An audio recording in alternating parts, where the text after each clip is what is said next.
ఓం శ్రీ సాయిరామ్. ఒక చిన్న కథ.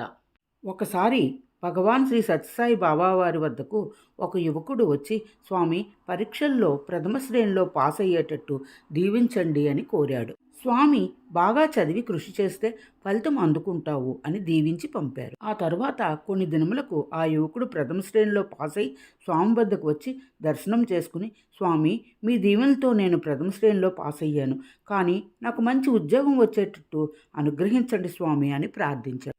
ఉద్యోగం వచ్చిన కొంతకాలానికి మళ్ళీ స్వామి దర్శనానికి వచ్చి, స్వామి, ఆ ఉద్యోగంలో ఉన్న ఆఫీసులో పనిచేస్తున్న టైపిస్ట్ను వివాహం చేసుకోవాలనుంది, ఆశీర్వదించండి స్వామి అని అడిగాడు. దానికి స్వామి, మీ తల్లిదండ్రులు ఇష్టపడితే వారికి ఒప్పించి వివాహం చేసుకో అన్నారు. ఆ యువకుడు తన తల్లిదండ్రులను ఒప్పించి టైపిస్ట్ను వివాహం చేసుకున్నాడు. కొన్ని రోజుల తర్వాత భార్యాభర్తలిద్దరూ కొడుకు పుట్టాలని స్వామిని కోరుకున్నారు. అటు తర్వాత ఉద్యోగంలో ప్రమోషన్ కావాలని, కొడుకు పుట్టాలని, వాడు పెరిగి పెద్దవాడవ్వాలని అనేక చిట్టాలతో స్వామిని కోరుకుంటూనే ఉన్నారు. ఇలా కొంతకాలం గడిచిన తరువాత కొన్ని సంవత్సరములకు ఆ యువకుడు కొంచెం పెద్దవాడై స్వామి వద్దకు వచ్చి, ఇక ఈ జీవితం నాకు వద్దు, చాలా విసుగ్గా ఉంది, నేను మీ ఆశ్రమంలో ఉండాలని కోరుకుంటున్నాను, మీ చెంతనే జీవితాన్ని పరిసమాప్తి చేయాలని కోరుకుంటున్నాను అని వేడుకున్నాడు.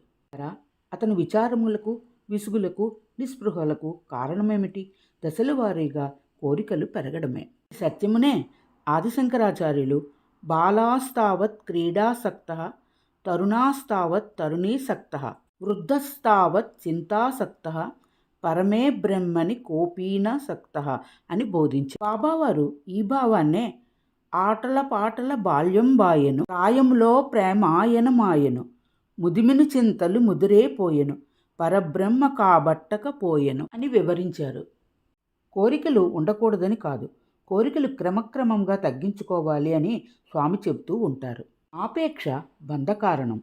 అభిమానాలు, ఆశలు పెంచుకుంటూ పోకుండా సర్వేశ్వరుని చింతన చేస్తూ పవిత్ర హృదయములతో దైవరక్షణ కొరకై, దైవానుగ్రహం కొరకై ప్రార్థించి మానవత్వంను దివ్యత్వం వైపు ప్రయాణింపచేయాలి.